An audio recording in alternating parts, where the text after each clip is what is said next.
Right, I'd like to thank all the organizers for having me here. Okay. My paper is titled Ethics and Education, and that is also the theme for the day. So I'll start with R.S. Peters' quote, which he states in Ethics and Education. He says, "Morality is a social necessity bound by personal disposition to be moral to others as one is to oneself. But at the same time, it is not just intention-based or behavior-oriented, but moral conduct, both habit of the mind and the body." Now, to understand moral conduct as both the habit of the mind and body, it would be essential to locate both as two necessary aspects of being a person. That is, a person being both the mind and the body. The discussion regarding mind-body duality has its history grounded in neurosciences and philosophy. Concepts like consciousness, soul, behavior, nerve mapping, etc. are some typical traditions to talk about. But here, I do not intend to evaluate this so-called duality in this sense, but analyze it at a relatively broader level of understanding human nature and the essential knowledge about human nature that is expected from teachers and educators. As education implies, dealing not only with facts or information that the learner comes across, but ensures a justified process of teaching and meaningful construction of knowledge. Further, I would also locate some dangerous implications it can lead to if this understanding about mind and body be taken as two extremes of being a person. From the times of Aristotle, Rousseau, Kant, or even the recent time philosophers, the nature of education with respect to the nature of human being has been an area of debate and analysis. The assumptions about human nature play a critical role in laying down the educational aims, the curricular objectives, and also in defining the teaching-learning process. I would explicate the narrower version of looking at mind and body as two separate aspects of human nature. First of all, I've looked at the implications behind treatment of human mind as an end of the process of education, and later the implication of treating human body as an end product of education. Thinking about human being and the nature of human being, it is evident throughout literatures, specifically in philosophy and psychology, that the presence or existence of mind is the most necessary and sufficient condition for anybody to be known as a human being. So comparisons of human beings with animals and machines further provide certain justifications on the nature of human beings.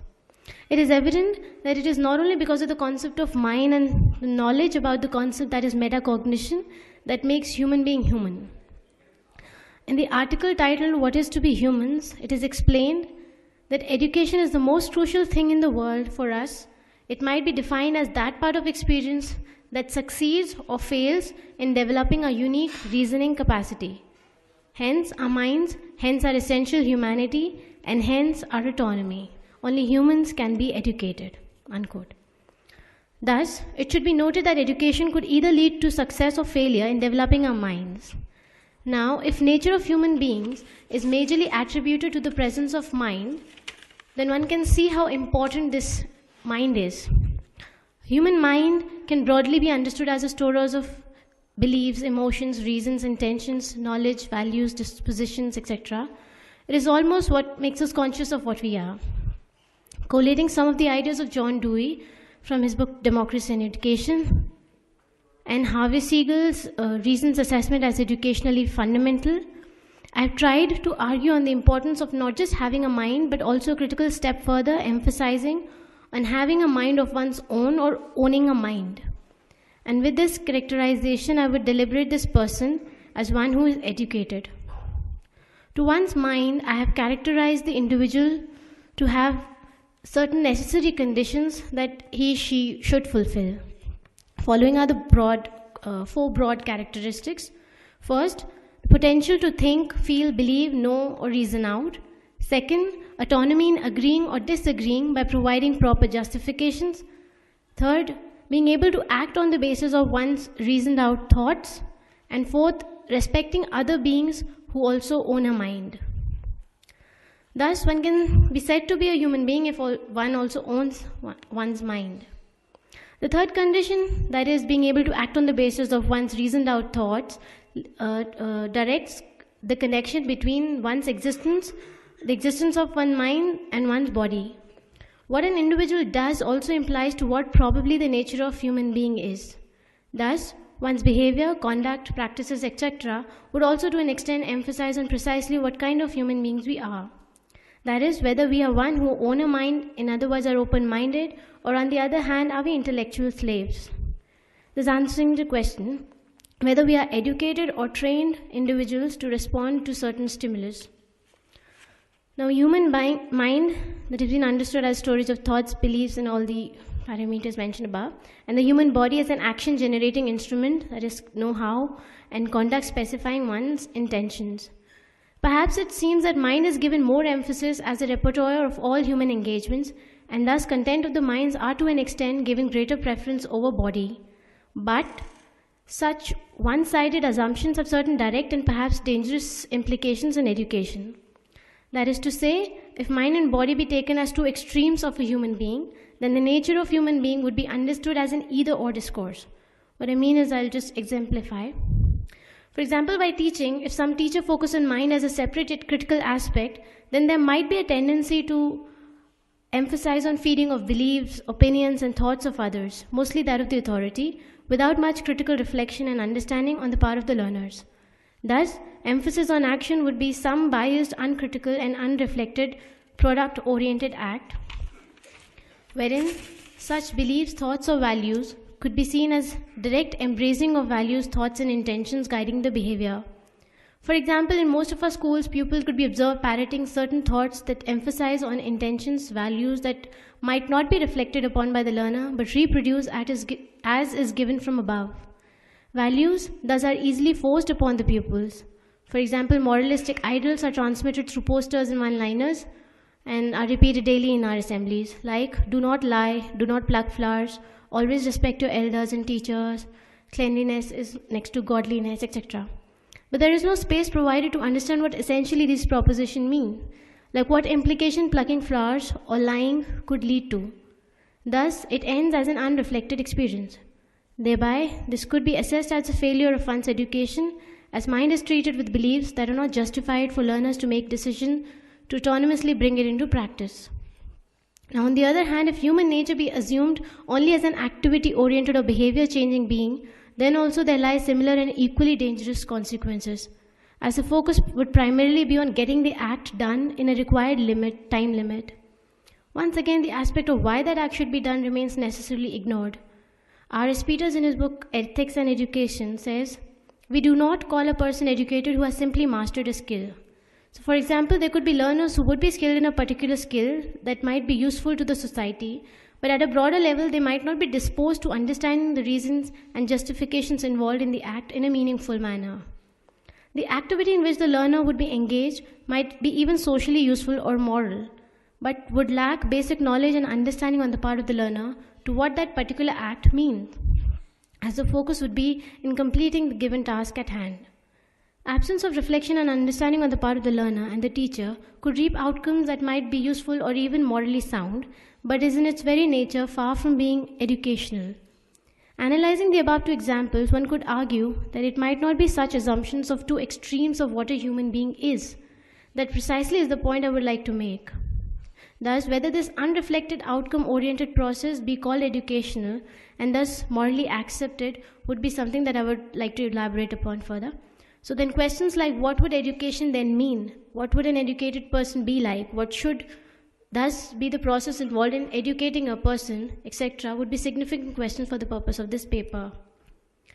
John Dewey, while explaining philosophy as the general theory of education, conceives education as, quote, the process of forming fundamental dispositions, intellectual and emotional, towards nature and fellow men, unquote.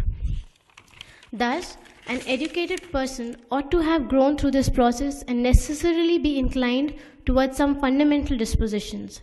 But this will not take place until the learner be considered as a person, both in mind and in body, thereby locating the importance of one's owning a mind. John Dewey has made deliberate linkages in understanding human being as both the person in mind as well as in body, and not as two separate entities that constitute one being. He says in the chapter Theory of Morals, he raises certain questions like, what is it that education does to the learner? So certain questions on the aims that education entail. Secondly, how does education nurture the mind or build his or her character?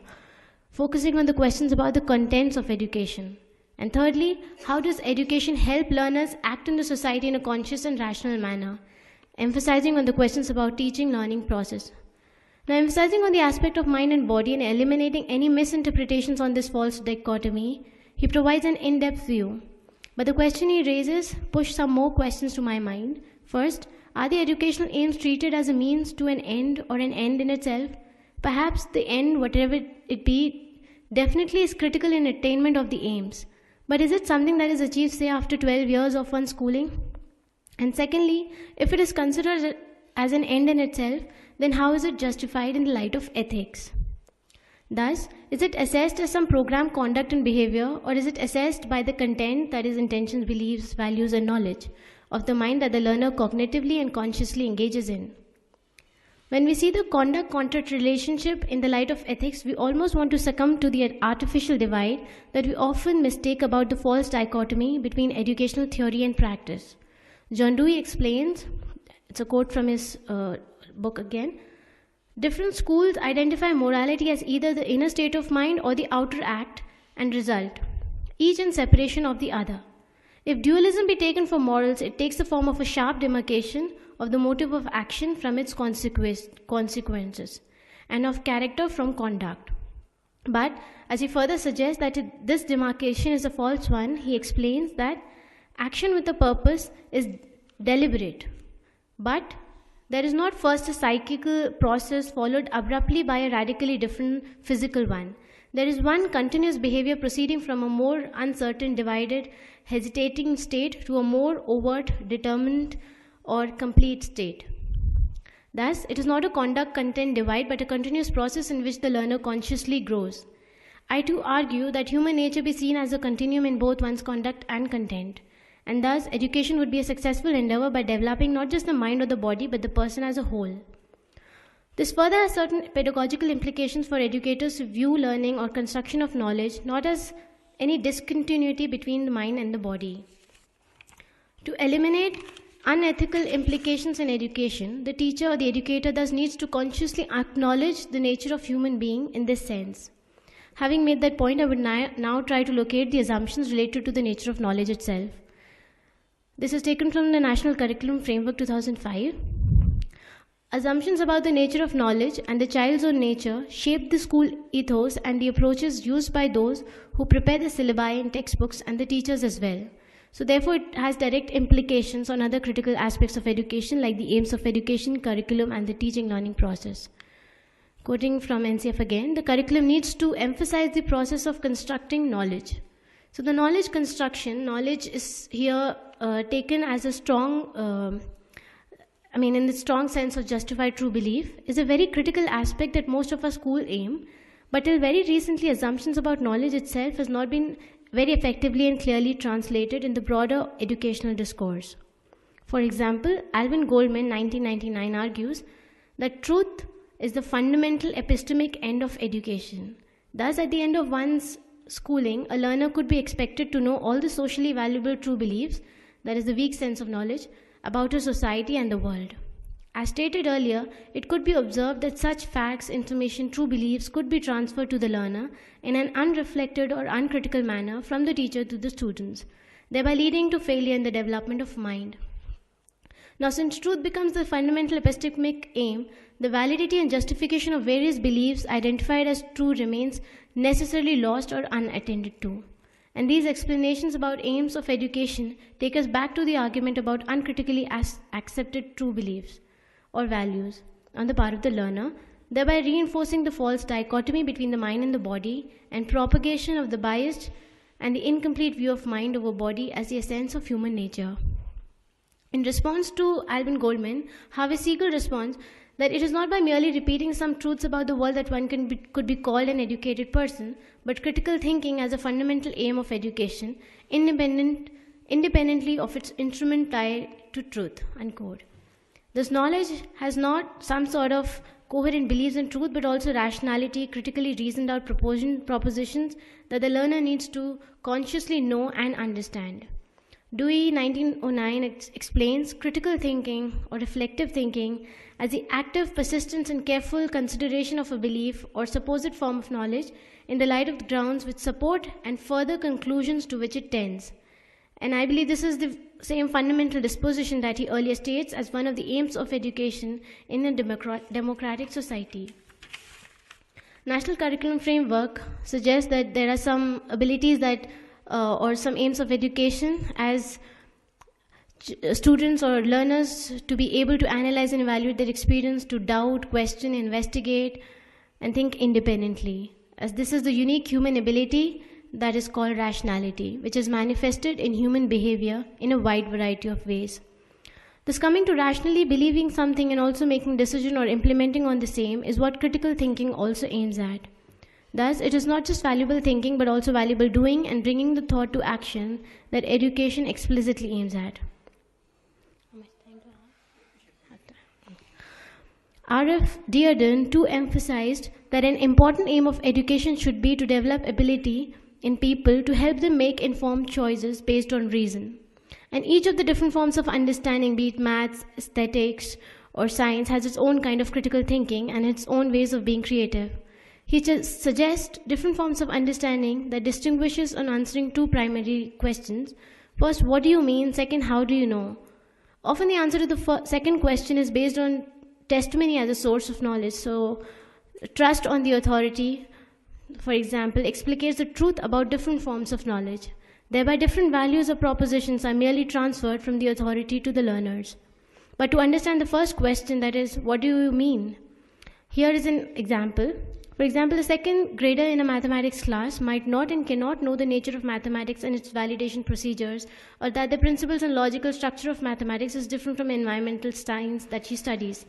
But while adding or subtracting a two-digit number, she should not just be knowing the solution to the problem and the procedures to get the answers, but should also be in a position to justify why the two numbers are operationalized in a particular manner, and what values does the number she is operating with have.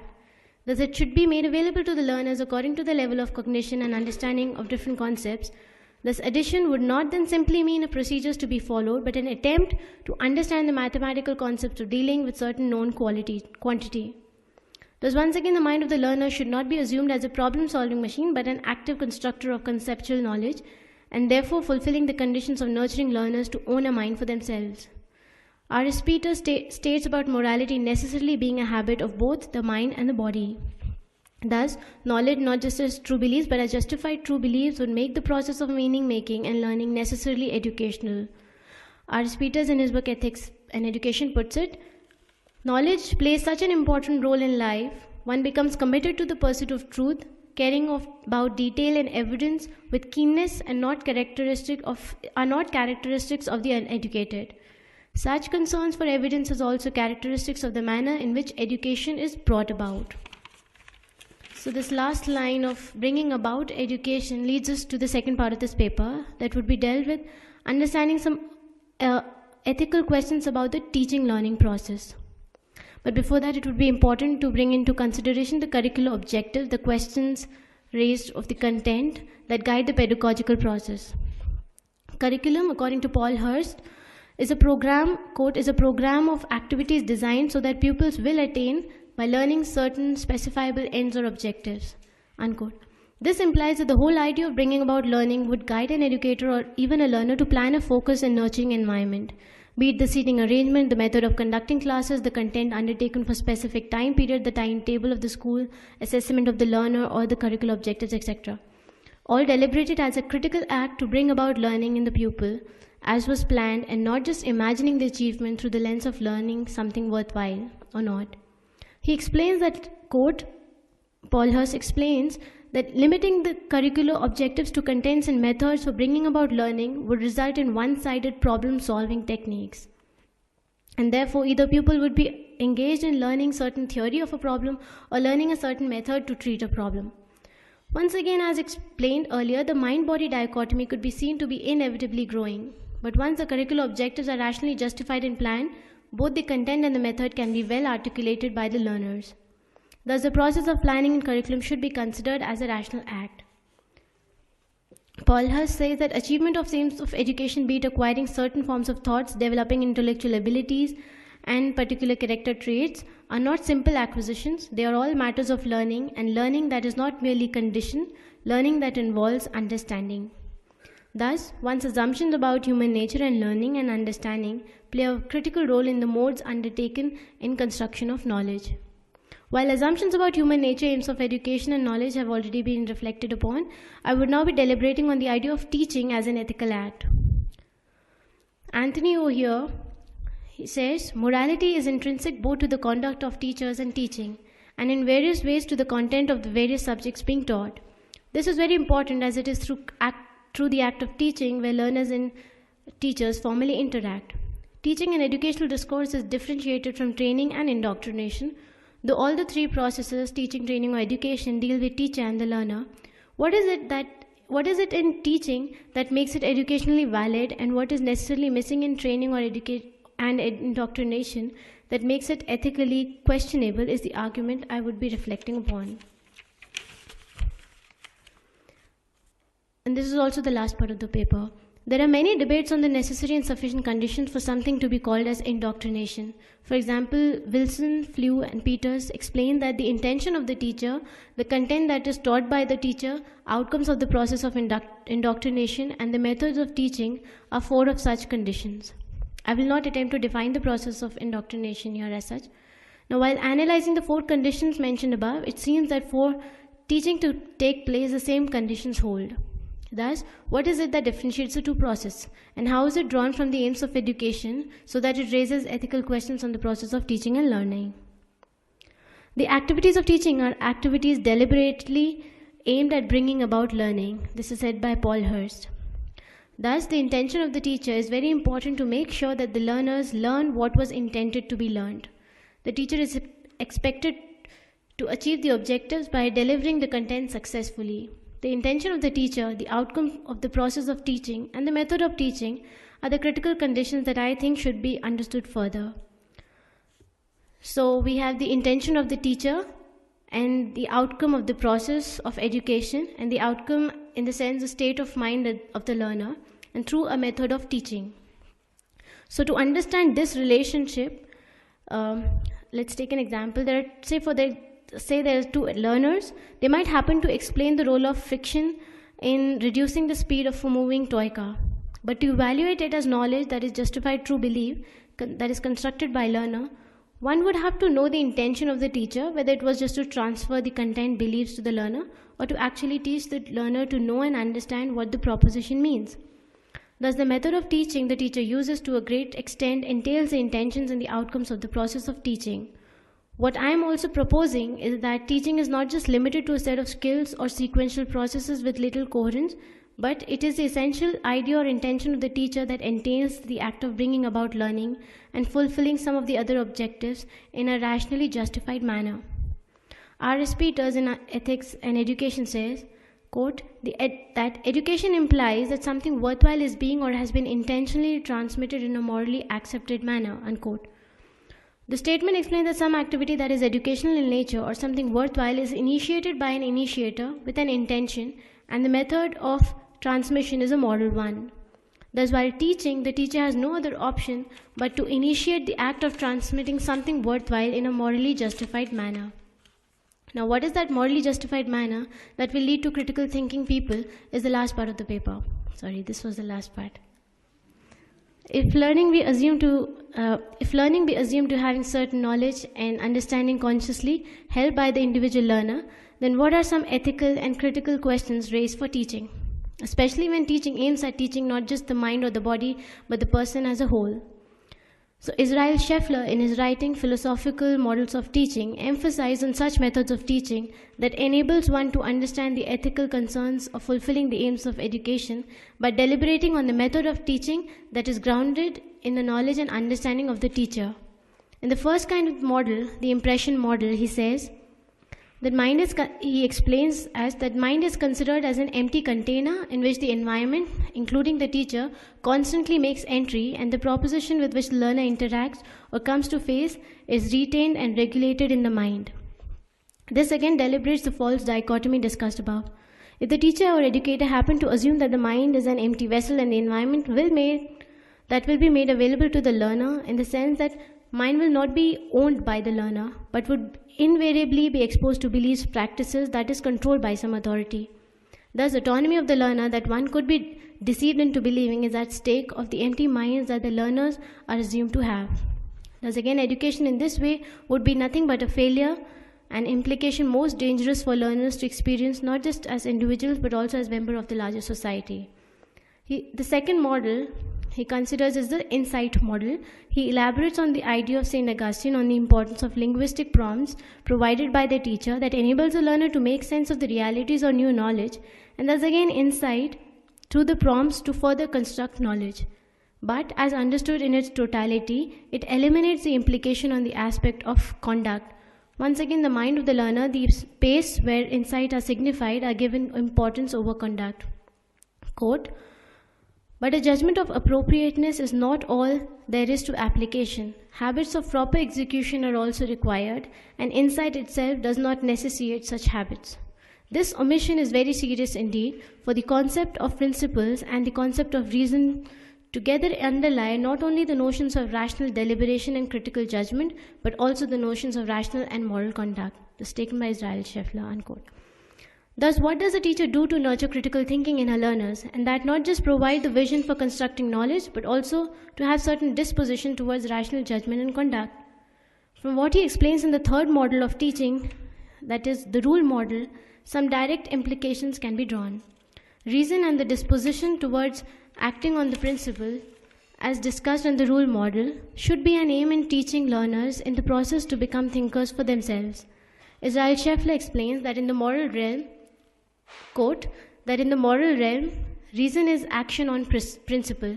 However, Siegel quotes Scheffler on learning. He says, since teaching that some propositions say Q, he presupposes that the teacher takes G to be true, and since the activity of teaching appeals to the free rational judgment of the student, we might say that the teacher is trying to bring about knowledge in the strong sense.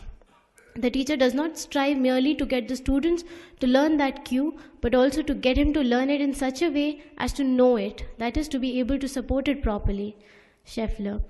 He says, we aim to enable students not to judge the truth infallibly, but to estimate the truth responsibly. And that is a matter of critical thinking, unquote. Thus, teaching should be guided in a broader framework of the aims of education, that is, bringing about the ability in the learners to think critically and bring it to practice through rationally analyzing the principles, and thereby be called educated not by just having a mind, but also owning a mind. Thus, the counter argument to the false dichotomy that is most often articulated in teaching practices and education should not be taken for granted, but reflected upon by keeping in mind the nature of human beings, the aims of education, the teaching learning processes, especially for education to be a meaningful and, broadly speaking, a successful endeavor. The need for learners to construct knowledge on their own demands certain understanding and knowledge on the part of the teacher on certain critical and aspects related to the learner, starting from the nature of human being, the relationship between the nature of human being and nature of knowledge construction, and thereby the direct implication of the nature of teaching. This paper was just an attempt to bring out these relationships explicitly. As teachers and educators, one has to keep reflecting on the nature of human beings and thus see the questions that is raised about the crucial aim of education, that is nurturing critical thinking amongst learners through curricular objectives and rationalized teaching learning practices. Thank you.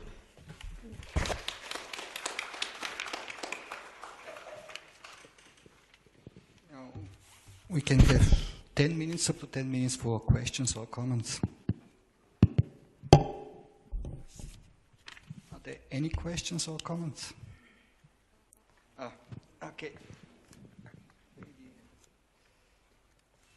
Just a very small comment, and that's to do with this starting point that is often made in comparing humans with animals, and all the denunciation of animal thinking, intelligence, feeling, that becomes the starting point for establishing ourselves as people with minds. I wonder why that's so necessary. We could anyway proclaim that we have minds and what our minds do without first dismissing what animals can or cannot do.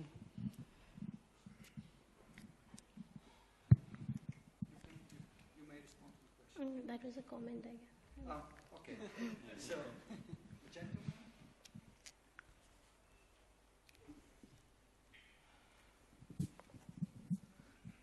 Thank you, Shridhar, for your talk. It is interesting to see like you are trying to challenge that mind-body dichotomy, which obviously is highly problematic. But in terms of the way you conceptualized your paper, and we know how humanities department all across the world gives so much attention to critical thinking. So if we ground that in a particular, like from my own research, I have been looking at prejudices based on gender, caste, and religion.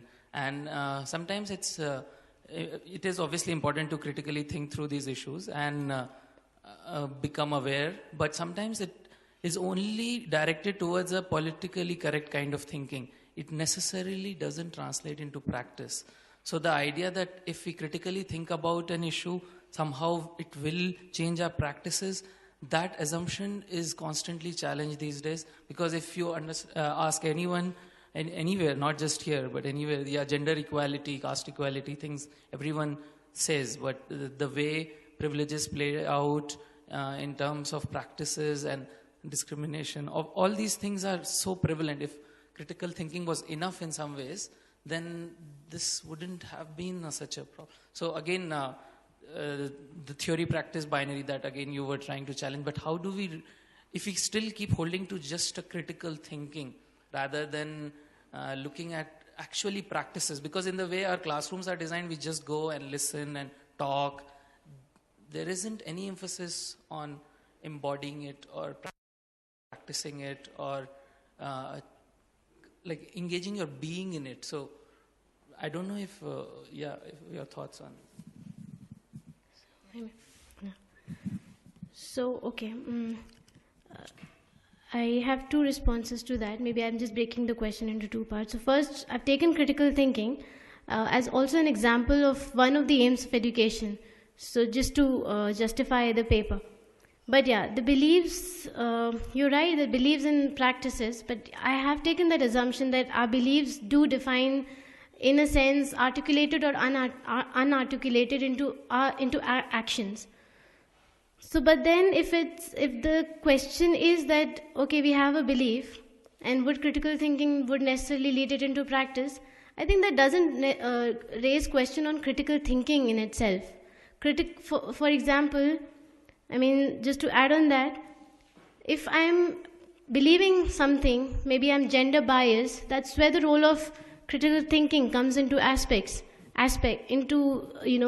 I mean, that should be a source where I actually go and question my own beliefs. So it might not always be an articulated or unarticulated practice, but yeah, I mean, beliefs and practices are in a way linked, and critical thinking for me, not just justifying the paper, but is also an important aspect of bringing thoughts into practice in a meaningful manner. Yeah. It's more like an observation. The failure to translate theory into practice. For example, when we critically think that we realize that there is prejudice, but in our actual behavior, we end up behaving in a prejudiced manner. That's what he also tried to bring up. That can be interpreted in terms of the two-system hypothesis that people like Kahneman have been arguing.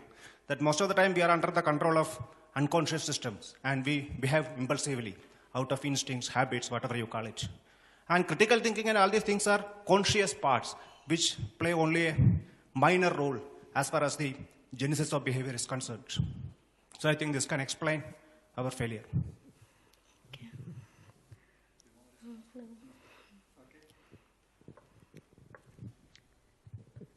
This is rather elaboration to your very good point which you have brought rather than a question.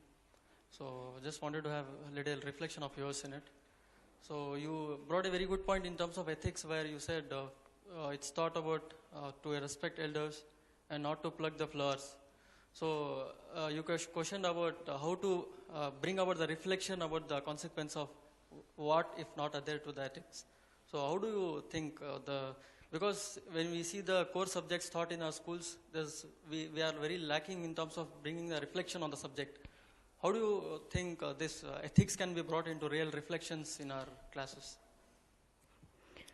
Okay. I'll respond or? You can. Yeah. So, The proposition that I took was not plucking flowers, or I actually felt that these are propositions that are socially valuable. Okay, I have taken that. But my position on this is, if you don't know what it means, I mean, why, respect, or why not pluck, or why not lie, I think that is a prior to being able to pluck or not pluck a flower. So that reflection was what I was hinting towards.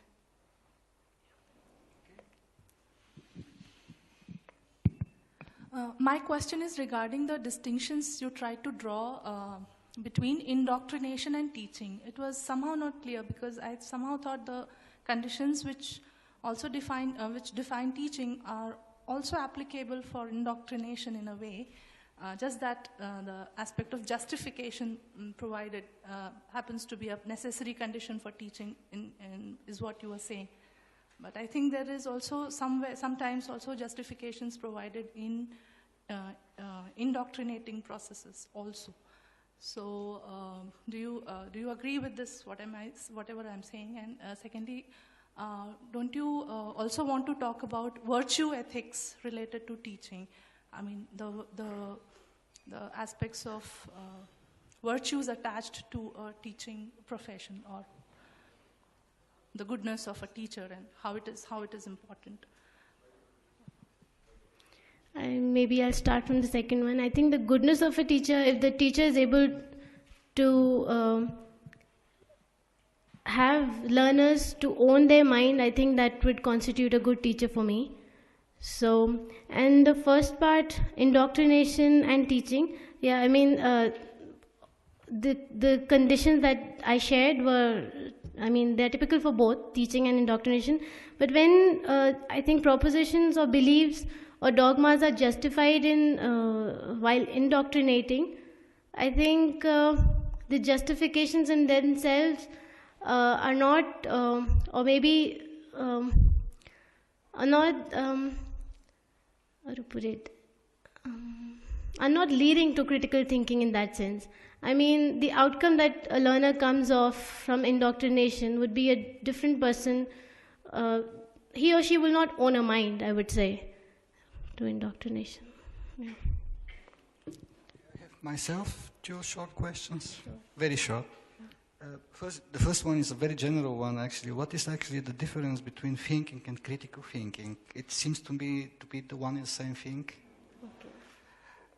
And the second one is when the main aim of education is, school education is cultivating critical thinking, what would be then the place of art education within the schooling? Because art is not primarily about justification and truth, probably.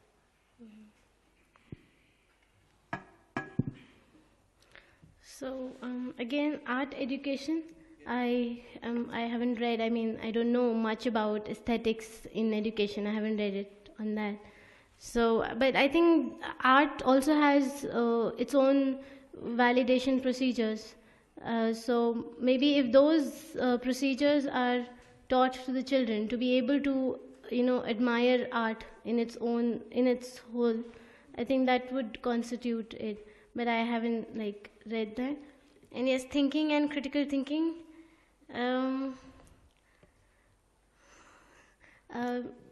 Critical thinking, I would say, would again is more of your reasons being justified in a sense that you think.